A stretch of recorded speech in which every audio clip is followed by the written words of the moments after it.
쉬운 암 공부 6강 에너지 메디슨을 시작하겠습니다. 지난 강의를 떠올려 보겠습니다. 암은 세포다. 세포는 생명물질을 만든다. 세포막이 신호물질을 수신한다. 미토콘드리아가 원재료 핵염기와 에너지 ATP를 만든다. 핵에서 DNA 원본을 전사하여 RNA와 아미노산을 만든다. 암은 내 세포의 세포막, 미토콘드리아, 핵의 유전자가 변이되어 암세포의 생존을 위한 생명물질을 만든다. 정상세포가 치료한다. 우리 몸의 60조 개의 세포 중에서 세포막, 미토콘드리아, 핵의 DNA가 변이된 세포가 암세포입니다. 우리 몸의 세포는 혼자서도 일을 잘하지만 수정세포 한 개가 분열하여 현재의 몸을 이룬 만큼 세포 간의 협업을 참 잘합니다. 세포에 문제가 생기면 즉시 수리하고 수리가 안 되는 경우 자멸을 결정하게 되지요. 그러니 암세포가 생긴 걸 알게 되면 가만히 있을 리가 없습니다. P53, 브루카1, 2 등 수리 유전자, 아포토시스, 유비퀴틴 프로테아좀 시스템, 오토파지 시스템 등 여러 가지 수리 회복 시스템을 가동하여 정상세포가 치유합니다.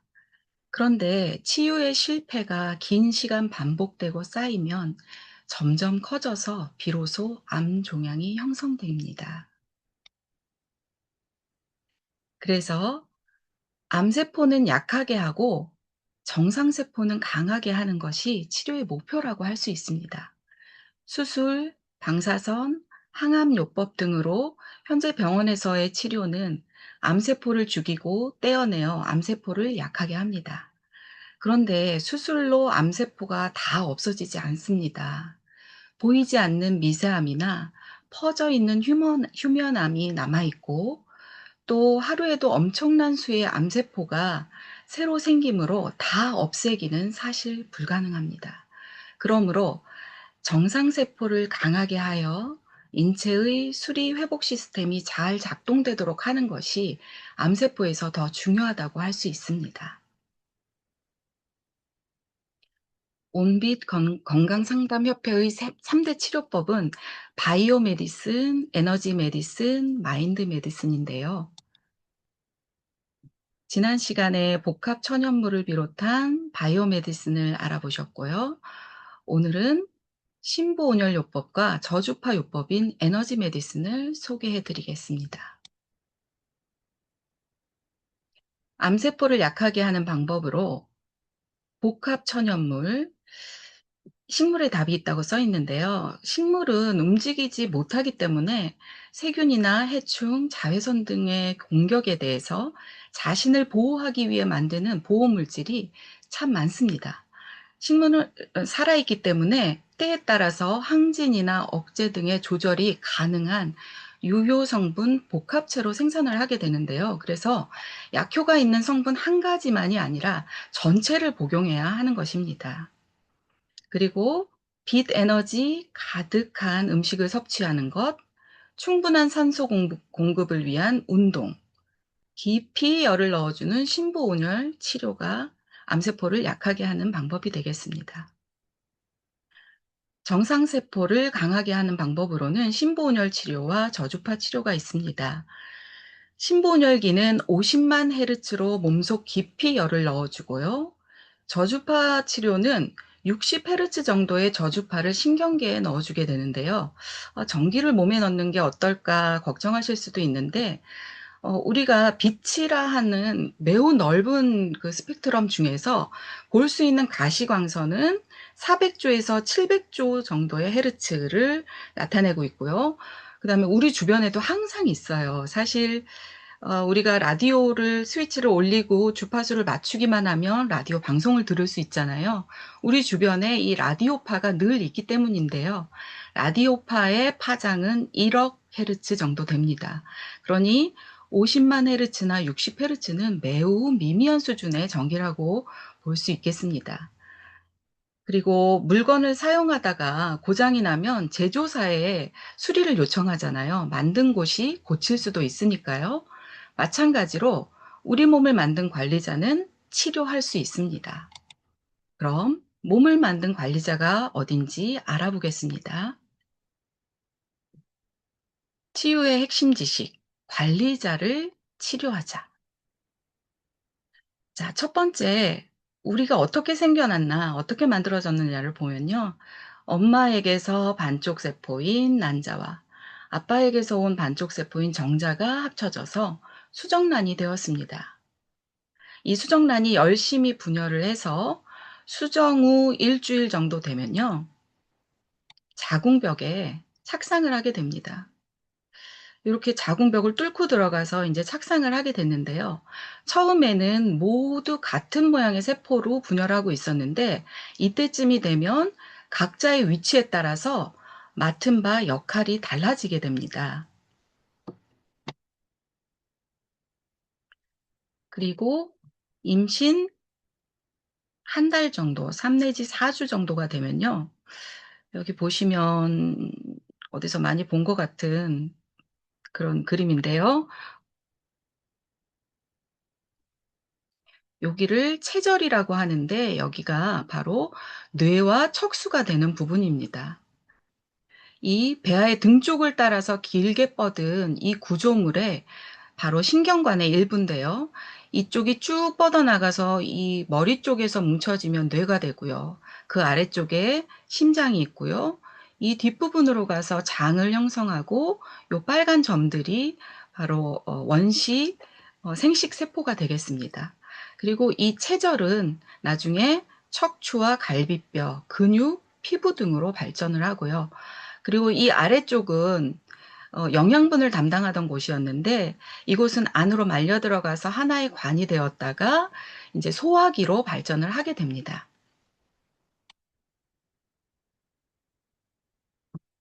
그다음에 5 에서 7주 정도가 되면요.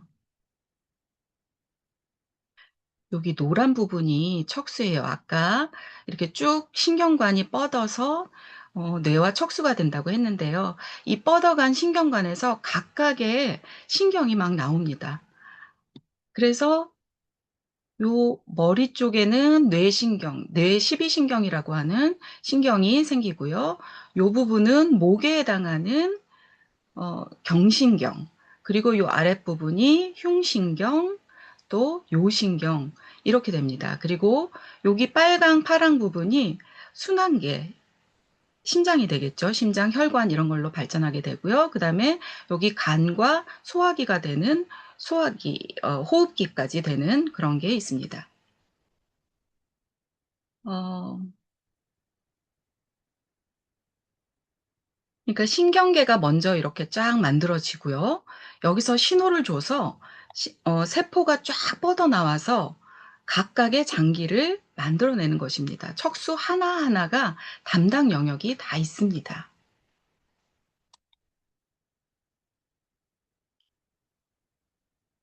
그다음에 척수가 인제 성인의 인체로 보면 척수가 위로 뻗어나가고 아래로 뻗어나가고 각각이 다 뻗어나가서 몸을 만들었고요.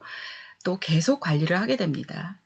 그리고 온몸에서 들어오는 감각 신호, 뭐 온도나 통각, 촉각 등을 다 받아서 정보를 처리하고 그다음에 그 명령을 다시 내려보내서 건강을 유지하게 됩니다. 그리고 오장육부는 여기 연두색 부분에 해당하는데요. 이 오른쪽 그림에서 보면 척수의 단면입니다. 척수의 뒤쪽으로 나오는 신경로, 후지신경과 전지신경이 합쳐졌다가 다시 앞쪽으로 와서 이 사탕 모형처럼 줄줄이 이렇게 쫙 연결이 되는데요. 이 교감신경 간 신경절은 뇌실까지 연결돼 있어서 모든 오장육부를 한꺼번에 관리하게 됩니다. 그러니까 이 척수는 단순한 신경 라인 또 신경선이라고 보는 것이 아니라 신경세포가 가득 모여 있는 마치 뇌와 같은 역할을 한다고 볼 수 있겠습니다. 그럼 우리 몸을 만든 관리자가 뇌와 척수인데요. 여기에 에너지를 공급하려면 어떻게 해야 할까요? 이 그림에서는 지금 신경이 척수가 다 보이는 것처럼 이렇게 나타내져 있지만 사실은 척추 뼈 속에 깊이 들어 있어서 그냥 겉에서 열을 주는 것만으로는 뼈를 통과해서 열을 줄 수가 없어요.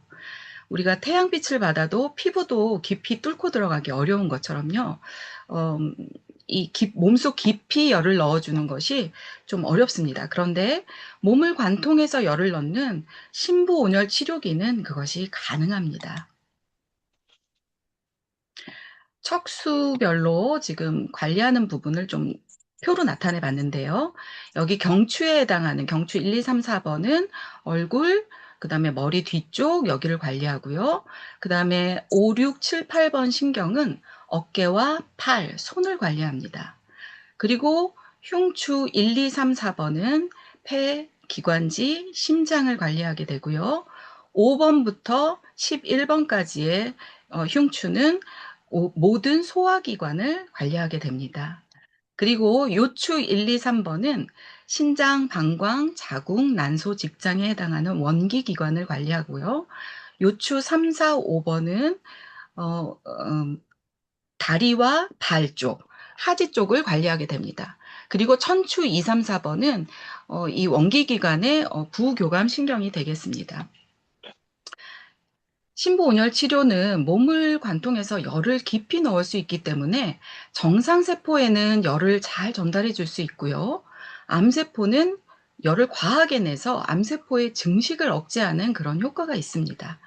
만약에 폐암 환자시라면 폐를 담당하고 있는 요 흉추 1, 2, 3, 4번을 먼저 치료하시고요. 그 다음에 폐가 있는 위치를 등 쪽에서 폐의 위치를 치료하시고 또 앞쪽에서 폐가 있는 부분을 치료해 주시면 됩니다.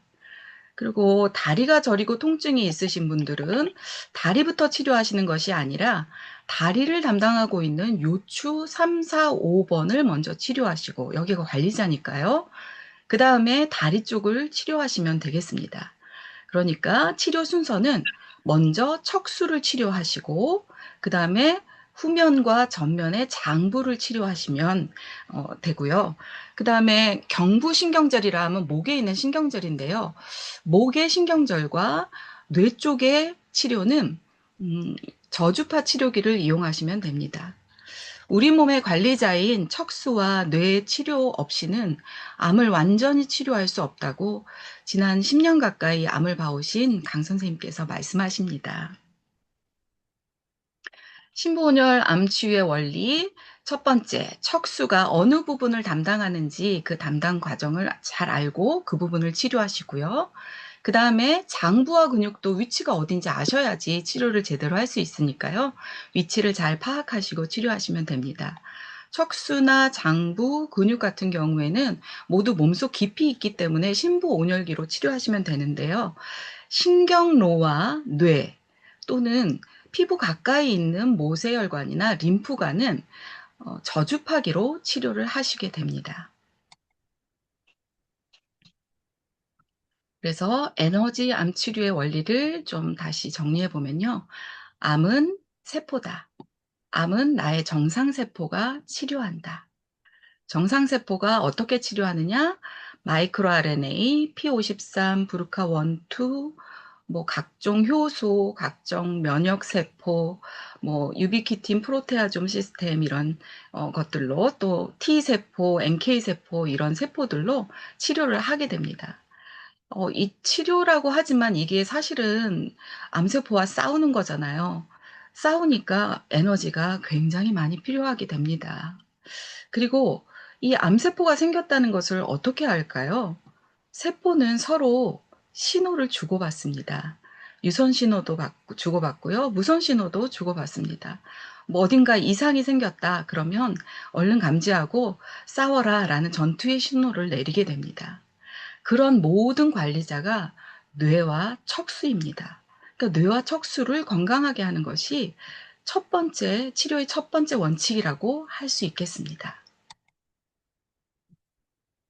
그러면 에너지 치료라고 하는데 에너지가 과연 무엇일까? 이 그림 보셨을 거예요. 지금 대세인 물리학계에서는 물리학과 천문학에서의 대세인 빅뱅 이론과 블록 우주 모델에 의하면 우리 지금 우주가 막 팽창하고 있다고 알고 있잖아요. 그건 관측하면 알 수 있는 거니까요. 그러면 시간을 거꾸로 돌리면 이 팽창하던 것이 뭐 이렇게 다 모여 있을 거 아니에요. 그 처음 138억 년 전에는 완전히 하나로 뭉쳐져 있었다는 거예요.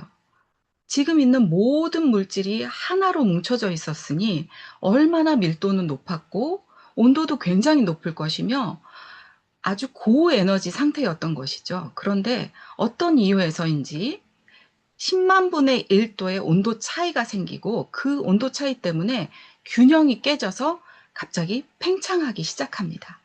그걸 빅뱅이라고 하지요. 그래서 팽창을 하니까 온도는 떨어지고 이 에너지가 식으면서 서로 응축해서 어떤 입자들이 생겨납니다. 그 기본 입자들이 쿼크와 전자인데요. 맨 처음 태초 시작은 힘이나 물질 이런 것들이 전혀 분리되지 않은 하나의 순수한 에너지장이었습니다. 에너지 보존의 법칙 혹시 기억나시나요? 지금 있는 이 에너지는 생성되거나 소멸되지 않고 형태만 바뀐다라는 건데요.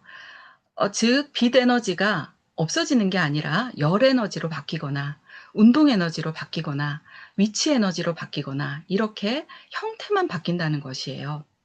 그러니까 지금 있는 모든 에너지는 모두 태초의 에너지와 똑같다는 것이겠죠. 공식이 나왔어요. E는 mc의 제곱.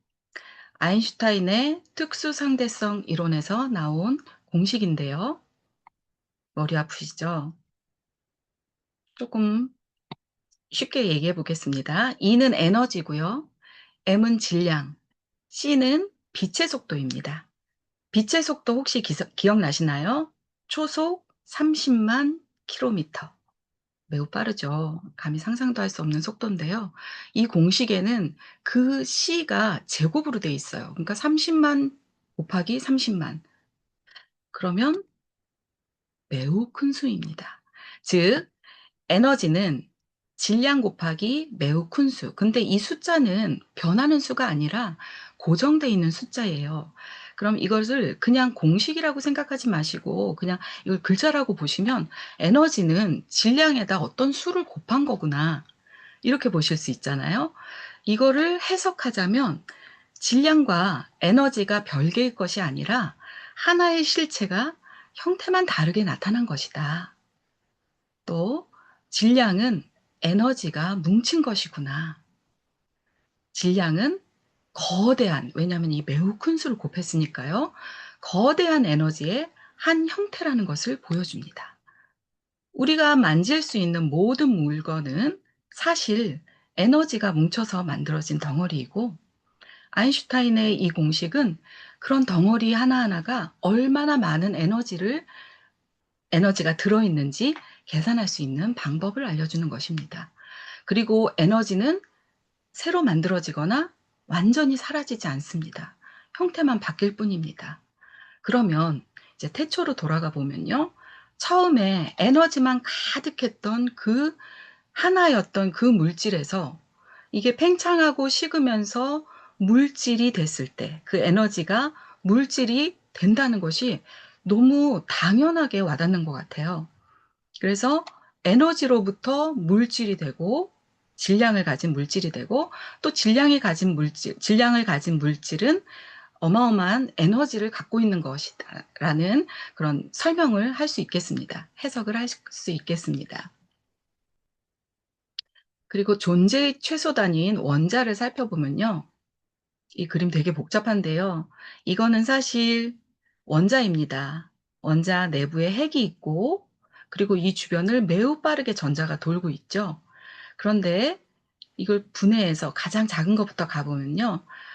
빅뱅 직후 100만 분의 1초 이내에 식으면서 이 전자와 쿼크, 업 쿼크, 다운 쿼크가 생겨났습니다. 이것이 물질의 근본 입자들입니다. 그 후 1초가 되면서 이 업 쿼크, 다운 쿼크가 강한 핵력으로 뭉쳐서 양성자와 중성자가 됐습니다. 이 개수만 다를 뿐 업 쿼크와 다운 쿼크가 합쳐져서 된 것이고요. 그 다음에 3분 정도가 흘렀을 때 이 수소 원자 핵과 그다음에 수소가 합쳐져서 핵융합으로 헬륨 원자 핵이 탄생했습니다. 요 안에 요 원자 핵이 탄생한 거예요. 아직까지 전자는 그냥 바깥에 떠돌고 있어요. 그런데 38만 년 후에 핵이 드디어 떠다니던 전자를 포획해서, 사실 핵은 양성자를 갖고 있었기 때문에 전하적으로 플러스를 띱니다. 그래서 불안정하게 되죠. 그래서 마이너스 전하인 음전하를 전자를 포획해서 이제 제로가 되는 그런 안정적인 상태를 유지하게 되고, 그때부터 비로소 전자들이 다 포획되고 나니까 빛이 자유롭게 직진할 수 있는 그런 상태가 됩니다. 그래서 그때 퍼져나간 빛이 지금도 관측 가능한 우주 배경 복사라고 합니다. 빛은 에너지를 전달하는 어, 빠르고 질량이 없는 그런 방법이고요. 에너지를 전달하는 형태라고 볼 수 있습니다. 그리고 이 원자의 모습에서 봤을 때 이 핵이 만약에 1m라고 치면 이 원자의 크기는 100km가 되거든요. 그런데 이 내부를 전자가 매우 빠르게 돌고 있어요. 전자기력을 가지고 이 안은 전자기력으로 다 채워져 있거든요. 매우 빠르게 움직이고 있기 때문에 사실 핵에는 접근할 수가 없습니다. 그리고 오직 움직일 수 있는 것은 전자밖에 없습니다. 핵은 이 양성자, 중성자가 또 업커크, 다운커크가 매우 강한 핵력으로 결합되어 있거든요. 이 표준 모델을 보시면요. 복잡하지만 여기서 요 업커크, 다운커크, 또 전자, 그 다음에 이쪽에 힘을 나타내는 강력, 강한 핵력, 그 다음에 약한 핵력, 그 다음에 포톤, 광자, 빛, 전자기력. 이것이 요것만 아시면 되고요. 그래서 빛은 에너지를 전달하는 빠른 방법이고, 전자는 빛을 담는 그릇인데, 빛은 에너지이고 또 무한히 중첩될 수 있다라고 설명할 수 있겠습니다. 그럼 몸의 에너지를 알기 전에 태양 핵 속의 에너지는 어떨까? 태양은 이렇게 이글이글 타고 있는데요. 이거는 핵 속의 에너지가 나오는 것입니다.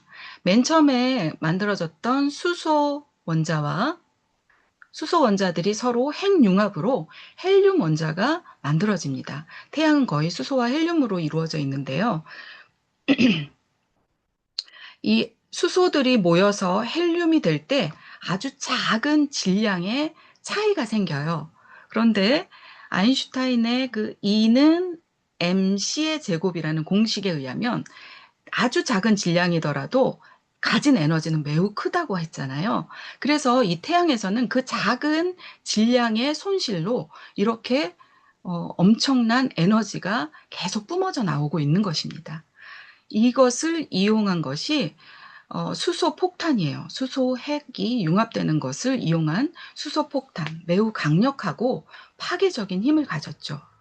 그런데 우리 몸에는 이런 게 있으면 안 되잖아요. 그래서 탄소, 수소, 산소, 질소가 가진 에너지, 그것은 핵 속의 에너지가 아니라 핵 밖의 전자가 가진 에너지라고 볼 수 있습니다.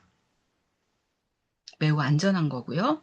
우리 몸의 에너지, 60조 개의 세포를 갖고 있고요. 세포 한 개는 100조 개의 원자를 갖고 있는데요. 여기 굉장히 복잡하죠. 숫자를 다 뺐습니다. 우리 몸은 산소, 탄소, 수소, 질소가 96%를 차지하고 있고요. 그 다음에 칼슘, 인, 칼륨, 황, 염소, 마그네슘, 요드, 철, 아연. 왠지 영양제로 많이 봤던 것 같아요. 자, 이런 것들 미량 원소로 되어 있습니다. 우리 세포는 살아있는 세포니까요. 60조 세포가 움직이게 되면 에너지가 필요합니다. 근데 그 에너지는 움직이는 건 전자밖에 없으니까 작동하는 에너지는 전자가 가진 전자기력밖에 없는 거예요. 그러면 그 전자기력을 보태줄 수 있는, 도움을 줄 수 있는 우주의 에너지를 어떻게 내 몸으로 넣을 수 있을까?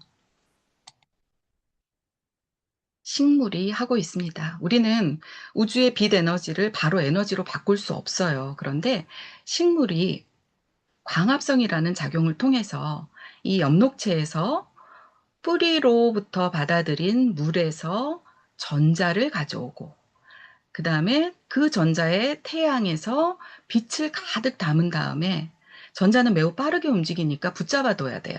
이산화탄소에 탄소를 떼어놔서 붙잡아 놓은 것이 C6H12O6라는 포도당 탄수화물입니다.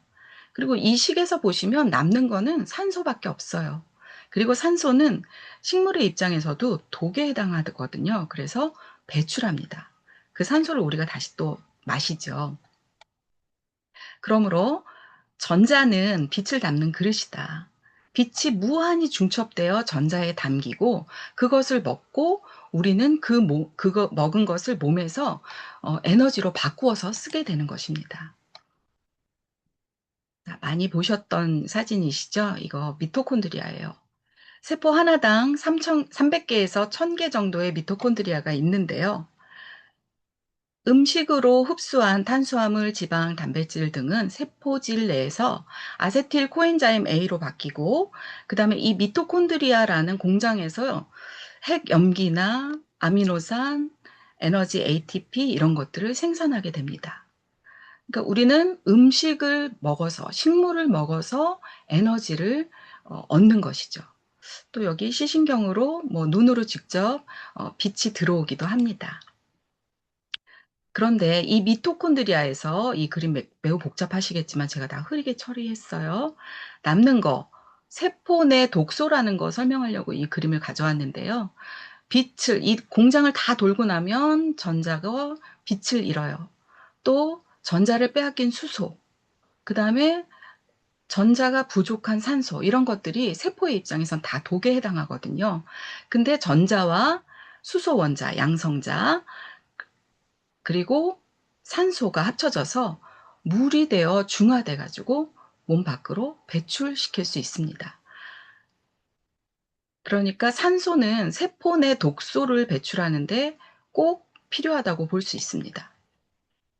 그래서 암세포를 약하게 할 때 음식으로 빛 에너지가 가득한 것을 먹자, 그리고 충분한 산소 공급을 위해서 운동을 하자 했는데요. 산소는 독소를 배출하는 데도 필요하지만 운동을 함으로써 EGFR이라는 세포 성장 인자나 인슐린 같은 호르몬 수치를 낮춰서 암세포가 자라는 것을 좀 덜 자라게 막아줄 수 있습니다. 그러므로 빛 에너지가 가득한 바로 수확한 탄수화물을 먹고 운동을 하는 것이 좋겠습니다. 그래서 몸의 에너지는 미토콘드리아가 다 만들어내는데, 에너지에 문제가 생겼다면 그것은 미토콘드리아에 문제가 있는 것이다. 그리고 공급이 아니라 음식을 덜 먹어서가 아니라 미토콘드리아 기능에 문제가 생겼다고 볼 수 있는 것입니다.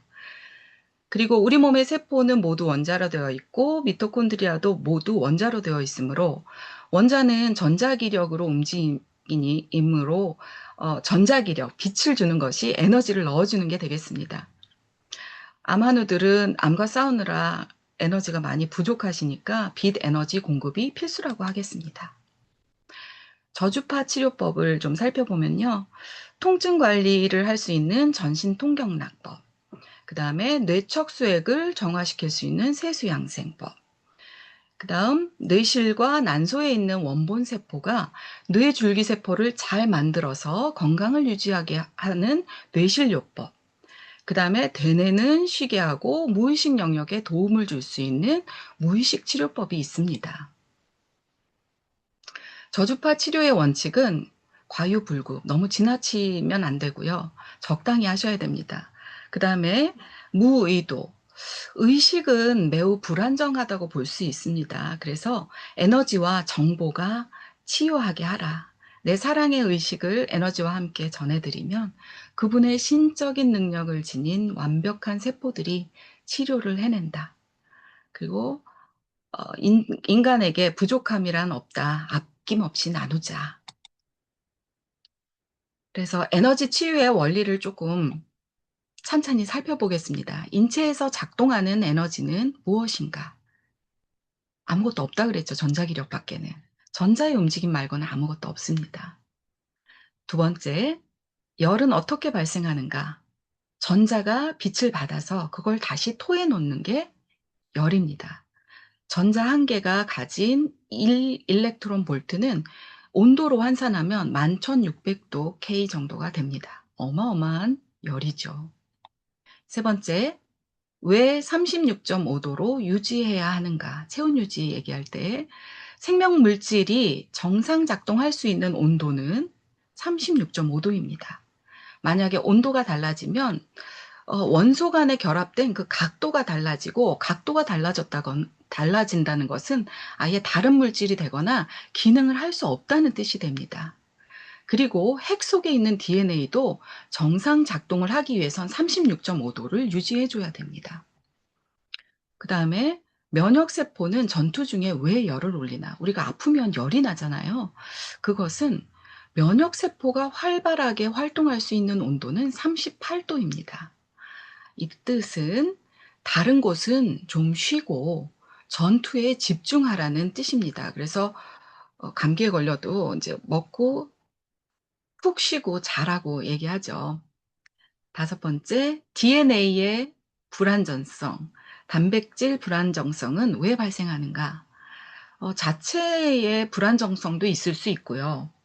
그다음에 우리의 세포들은 하루에도 수십 번, 수백 번을 복제하잖아요, 분열하느라고. 그 복제 과정에서 언제든지 생길 수 있는 오류, 그다음에 외부 환경 요인도 있을 수 있고요. 그리고 무엇보다도 이런 손상이나 이런 문제가 생긴 것들을 복구하는 시스템이 결함이 생기면 불안정성이 발생할 수밖에 없습니다. 그렇다면 치유에 필요한 에너지는 무엇인가? 전자기력이죠. 인체에 어떻게 에너지를 넣을까? 피부를 통과하기도 어렵고 뼈를 통과하기도 어려운데, 심부온열기는 50만 헤르츠로 피부에 밀착해서 피부나 장기에 손상 없이 몸속 깊숙이 열을 전달할 수 있습니다. 에너지는 어디로 흡수되는가? 전자가 흡수합니다. 그리고 우리는 음식을 통해서 에너지를 먹고 그 에너지를 미토콘드리아라는 공장에서 ATP로 바꿔서 씁니다. 저주파기에선 빛 알갱이가 수조 개가 들어가고 있는 것이거든요. 도움을 줄 수 있겠죠. 마지막, 39에서 45 도에서 바이러스와 암세포가 죽는 이유는 무엇인가? 이게 한 번에 왕창 큰 열을 줘서 죽이는 게 아니라 세포를 살리는 데 목적이 있는 것입니다. 이 고주파 심부온열 치료를 하면 정상 세포는 세포 간에 이렇게 적당한 간격이 있어요. 그러니까 전자의 에너지를 주고 나머지는 잘 빠져나갈 수 있습니다. 그런데 암세포는 굉장히 밀도가 높게 뭉쳐져 있기 때문에 틈이 없어서 열이 과하게 나면 그 암세포가 증식을 하는 것을 막는 데 도움을 주게 됩니다. 39에서 45 도라는 범위는 정상세포에 심각한 손상을 주지 않으면서도 바이러스나 암세포의 생존 능력을 떨어뜨리는 그런 온도 범위가 되겠습니다. 주의할 점은 치유자에게 또는 받으시는 분에게도 물이 부족하면 안 됩니다. 그래서 치유하기 전후에 물 한 컵씩 드시면 좋겠습니다. 그리고 충분히 8 시간 이상 충분히 수면을 취해서 피곤하지 않고 또 다른 생각 들지 않게. 그런데 잠을 들기 전에 생각이 많아지면 숙면을 할 수가 없으니까 생각을 딱 멈추는 그런 연습을 좀 하셨으면 좋겠어요. 오늘은 여기까지. 그다음은 내일 생각하자. 이렇게 하시고 우리가 자는 동안에는 대뇌는 쉬고 있지만 나머지 뇌들은 다 일을 합니다. 그래서 무의식이 어마어마한 일을 할 수 있어요. 그래서 무의식을 기대하면서 잠이 드셨으면 좋겠습니다. 그리고 치료 후에 에너지가 쌓여 있을 수 있으니까 운동이나 뭐 욕조에 물 담그기 또는 수영 같은 것을 통해서 정화시키고 쌓인 에너지를 발산하셨으면 좋겠습니다. 요약을 하자면요.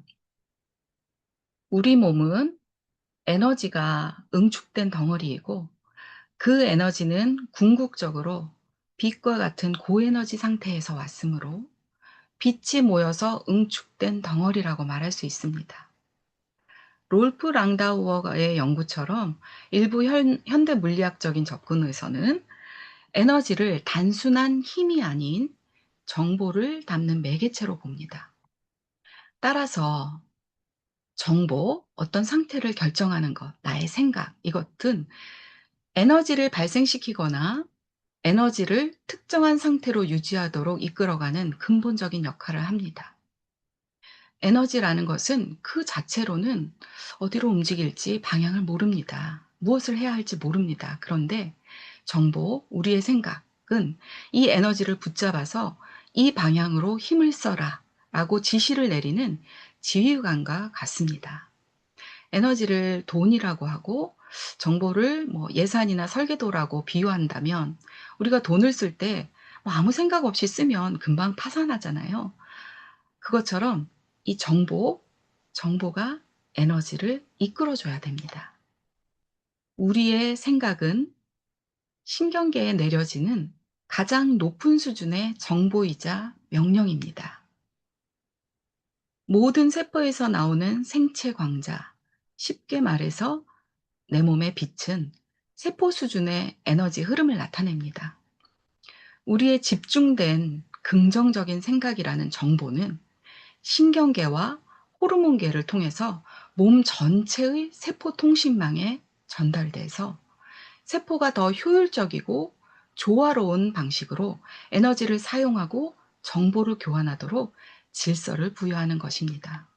따라서 내 몸의 빛은 내 생각이 이끈다는 것은 마음의 질서, 생각, 정보가 신체의 근본적인 에너지 통신망의 질서를 결정하며 건강을 주도한다고 할 수 있습니다. 제가 처음 이 말을 들었을 때 이거 굉장히 철학적인 접근인가 보다. 몸이 빛이라니 또 생각이 그 빛을 이끈다니 이렇게 생각을 했었는데요. 공부하고 알아갈수록 너무나 명백히 과학적인 결론이었더라고요. 하늘은 무한한 빛으로 생명을 키웁니다. 그리고 사람은 그 빛으로 그 빛에 사랑을 담아서 생명을 또 나눕니다. 이것이 치유입니다. 우리 몸에서 작동하는 에너지는 전자기력밖에 없습니다. 전자기력은 빛이지요. 그런데 그 빛은 정보로 움직입니다. 정보는 곧 생각이므로 내 몸의 빛은 내 생각이 이끈다고 할 수 있습니다. 암 치료에 있어서 생각은 그만큼 중요합니다. 의식은 무의식의 영향을 또 크게 받습니다. 마인드 메디슨은 다음 주 7강에서 알아보시겠습니다. 우주에서 오는 무한한 빛의 정보는 사랑입니다. 그 빛에 우리의 주파수를 맞추세요. 사랑의 반대는 두려움이랍니다. 후회, 미움, 죄책감, 두려움은 땅속 깊이 보내버리시고 지금부터는 사랑과 평안으로 가득하십시오. 사랑합니다. 감사합니다. 수고 많으셨습니다. 저희 뭐 질문과 코멘트 진경쌤에게 해주시면 감사하겠습니다. 아주 빛과 저희 그 정보에 대해서 아주 자세히 얘기를 해주셨는데 혹시 질문이라든지 좋은 코멘트 있으시면 부탁드립니다. 강 선생님이 하실 말씀이 있으신 것 같습니다.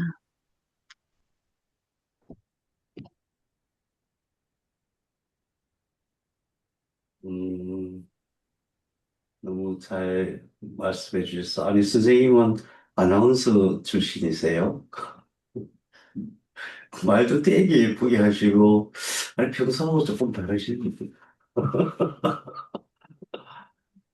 어, 참 신기해요. 제가 표현하는 말하고 선생님 표현하는 말, 내용은 같은데, 선생님 말을 들으니까 속속 이해가 돼요. 제가 말하는 건 다들 어렵다고 그러는데, 이게 무슨 조화일까? 아무튼 너무 감사합니다. 너무 잘하셨습니다. 박수를 보냅니다. 아주 감동이었습니다. 목소리도 너무 좋았습니다.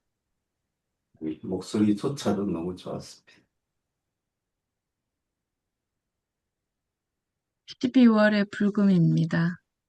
혹시 또 더 마이크 켜시고 이야기 들려주실 분 없으시면 불금을 즐길 수 있도록 여기서 마치도록 하겠습니다.